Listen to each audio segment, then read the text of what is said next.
En plus d'être un excellent comédien que vous pourrez retrouver ce vendredi soir sur C8 dans la série policière Le sang de la vigne, Pierre Arditi est aussi père.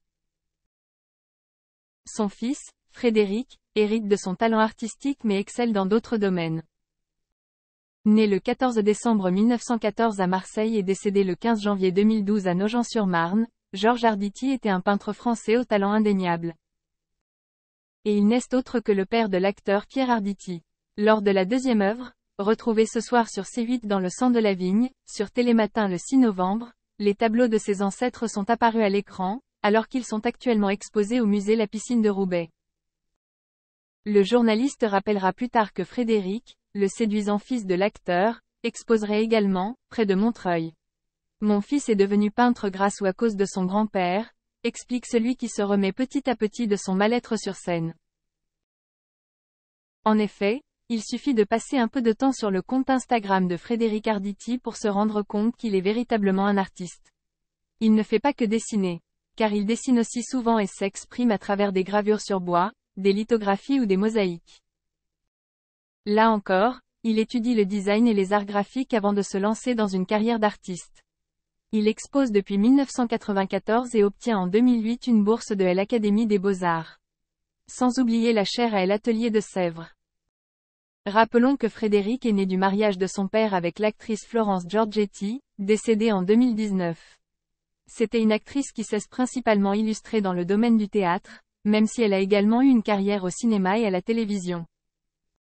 Elle est nominée au César de la meilleure actrice dans un second rôle pour le film La Dentelière en 1977. Pierre Arditi l'épouse en 1968, mais ils divorcent en 1979. Florence Giorgetti refait alors sa vie avec un autre acteur, Robert Cantarella. Ils se sont dit « oui » en 1984. Pierre Arditi a vécu pendant 37 ans le parfait amour avec une autre actrice, Evelyne Bouy. L'acteur a élevé Salomé, la fille que son épouse a eue avec le cinéaste Claude Lelouch, comme si elle était la sienne. Enfin, quant à la relation entre Pierre Arditi et son fils Frédéric, elle est aujourd'hui relativement saine. Mais ce n'est pas toujours vrai.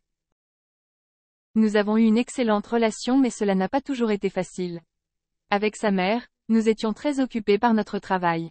Nous avons raté une période de sa vie et il n'a pas oublié de le faire pour que nous devions payer un peu. Après. Pierre Arditi l'a révélé à nos confrères de télé 7 jours en septembre. 3 titres que je n'ai jamais lus, j'attends vos commentaires. Bien sûr, profitez-en. L'abonnement, l'utilisation du code Rakuten, tout ce que vous voulez, la diffusion, le partage, ça fait plaisir. Merci, ces 3 titres sont Le Pavillon des Hommes, L'Île des Téméraires et Le Samouraï Bambou. Et oui, je n'ai jamais lu ces 3 titres et ils m'intéressent énormément. Il n'y a donc pas de Taiyo Matsumoto dans mon top 10 Kana. Probablement que ça pourrait être le cas puisque j'ai pas non plus lu ni Sunny ni Number 5 et je pense qu'ils sont chez Kana aussi si je dis pas de bêtises. Voilà un petit peu l'idée. Donc le catalogue est très riche, c'est très difficile de faire un top. Là aussi, vous pouvez le mettre en commentaire, il n'y a pas de problème. Alors il est temps d'attaquer le top 3 et qui dit Kana dit quand même Shonen. Et ce top 3 est principalement constitué de Shonen, voire exclusivement constitué de Shonen, avec en top 3 Bakuman. On revient avec Oba et Obata. Et je vous l'ai souvent dit, j'ai préféré Bakuman à Death Note, donc c'est pas étonnant de le voir mieux classé que Death Note. Pourquoi? Parce qu'il nous fait entrer dans un univers, il nous en explique les rouages, les dessous, le fonctionnement. Il rend le fonctionnement du jump captivant en l'expliquant simplement. Il nous donnerait presque envie de lire les mangas inventés à l'intérieur même de ce manga. On aurait envie